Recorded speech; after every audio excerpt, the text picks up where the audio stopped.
جیسا کہ ہم سب جانتے ہیں کہ اللہ رب العزت کی رحمانیت بہت وسیع ہے، یہ کام تو وہ ہر روز کرتا ہے، اس کی رحمت کے دروازے ہر لمحہ کھلے رہتے ہیں۔ لیکن چونکہ اس رات کے حوالے سے بات ہو رہی ہے تو اس رات کی خاصیت ہے کہ اللہ رب العزت اپنے بندوں پر نہایت رحم فرماتا ہے، جیسا کہ حضرت عائشہ صدیقہ رضی اللہ تعالی عنہا بیان فرماتی ہیں کہ ایک رات میں نے حضور اکرم صلی اللہ علیہ وآلہ وسلم کو اپنے پاس نہ پایا تو میں آپ صلی اللہ علیہ وآلہ وسلم کی تلاش میں نکلی۔ میں نے دیکھا حضور انور صلی اللہ علیہ وآلہ وسلم جنت البقیع میں تشریف فرما ہیں اور آپ صلی اللہ علیہ وآلہ وسلم نے فرمایا، کیا تمہیں یہ خوف ہے کہ اللہ رب العزت اور اس کا رسول تمہارے ساتھ زیادتی کریں گے؟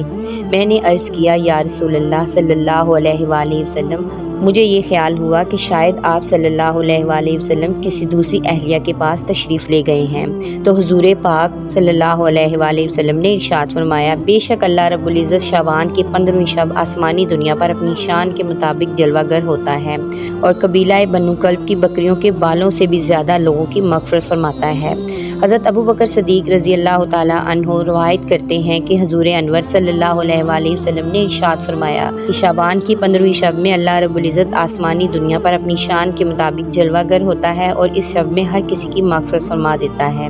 سوائے ان لوگوں کے جو شرک کرنے والے ہوں، بغض رکھنے والے ہوں۔ اور ایک دوسری روایت میں آتا ہے کہ نبی کریم صلی اللہ علیہ وآلہ وسلم نے ارشاد فرمایا کہ اللہ رب العزت شعبان کی 15ویں شب میں اپنے رحم و کرم سے تمام مخلوقات کی بخشش فرما دیتا ہے، سوائے ان لوگوں کے جو شرک کرنے والے ہوں اور کینہ رکھنے والے ہوں۔ حضرت عبداللہ بن عمر بن عاص رضی اللہ تعالی عنہ سے روایت ہے کہ حضور اکرم صلی اللہ علیہ وآلہ وسلم نے ارشاد فرمایا کہ شعبان کی 15ویں شب میں اللہ رب العزت اپنی رحمت سے 2 شخصوں کے علاوہ تمام لوگوں کی مغفرت فرما دیتا ہے، ایک وہ شخص جو کینہ رکھنے والا ہو اور دوسرا وہ شخص جو کسی کو ناحق قتل کرنے والا ہو۔ شب برات میں فرشتوں کو بعض امور دیے جاتے ہیں اور شب برات ایک ایسی رات ہے جس میں اللہ رب العزت مسلمانوں کی مغفرت فرماتا ہے اور دعاؤں کو قبول فرماتا ہے، جیسا کہ حضرت عثمان رضی اللہ تعالی عنہ سے روایت ہے کہ حضور اکرم صلی اللہ علیہ وآلہ وسلم نے ارشاد فرمایا، جب شعبان کی 15ویں شب آتی ہے تو اللہ رب العزت کی طرف سے یہ اعلان ہوتا ہے کوئی مغفرت طلب کرنے والا کہ اس کے گناہ بخش دوں،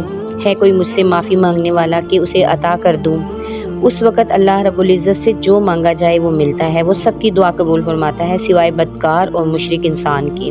حضرت علی رضی اللہ تعالی عنہ سے روایت ہے کہ غیب بتانے والے آقا و مولا حضرت محمد مصطفیٰ صلی اللہ علیہ وآلہ وسلم نے ارشاد فرمایا، جب شعبان کی 15ویں شب آتی ہے تو رات کو قیام کرو اور دن میں روزہ رکھو، کیونکہ غروب آفتاب کے وقت سے اللہ رب العزت کی رحمت آسمان دنیا پر نازل ہو جاتی ہے اور اللہ رب العزت ارشاد فرماتے ہیں، ہے کوئی مغفرت طلب کرنے والا کہ میں اسے بخش دوں، کوئی رزق مانگنے والا کہ میں اس کو رزق دوں، ہے کوئی مصیبت زدہ کہ میں اسے مصیبت سے نجات دوں۔ یہ اعلان طلوع فجر تک اللہ رب العزت کی طرف سے ہوتا رہتا ہے۔ حضور اکرم صلی اللہ علیہ وآلہ وسلم نے ارشاد فرمایا کہ شعبان میرا مہینہ ہے اور رمضان اللہ رب العزت کا مہینہ ہے۔ روایات میں آتا ہے کہ حضور اکرم صلی اللہ علیہ وآلہ وسلم ماہ رمضان کے علاوہ شعبان المکرم میں سب سے زیادہ روزے رکھا کرتے اور اللہ رب العزت کی عبادت کے لیے کمر بستہ ہو جاتے، اور حضور اکرم صلی اللہ علیہ وآلہ وسلم شعبان المبارک میں بہت زیادہ اللہ رب العزت کی عبادت کیا کرتے اور صحابہ اکرام کو اس کی تلقین کیا کرتے۔ لیکن افسوس کہ آج کے دور میں لوگ اس مقدس رات کو آتش بازی کی نظر کر دیتے ہیں۔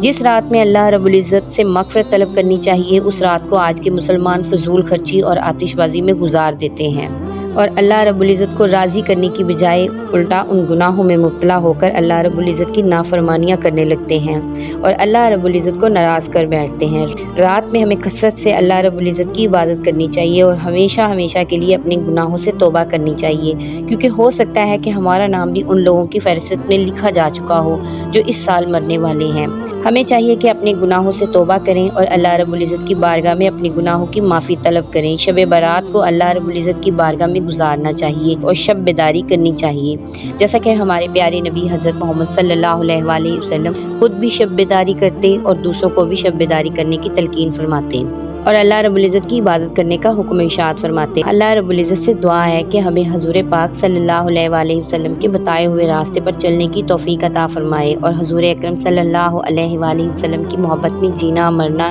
نصیب فرمائے، اور اس رات کے صدقے اللہ ہماری اور تمام مسلمانوں کی مغفرت فرمائے، آمین۔ امید ہے کہ آج کی ویڈیو آپ کو اچھی لگی ہوگی۔ ویڈیو کو لائک اور چینل کو سبسکرائب کرنا نہ بھولیں۔ جزاک اللہ خیر۔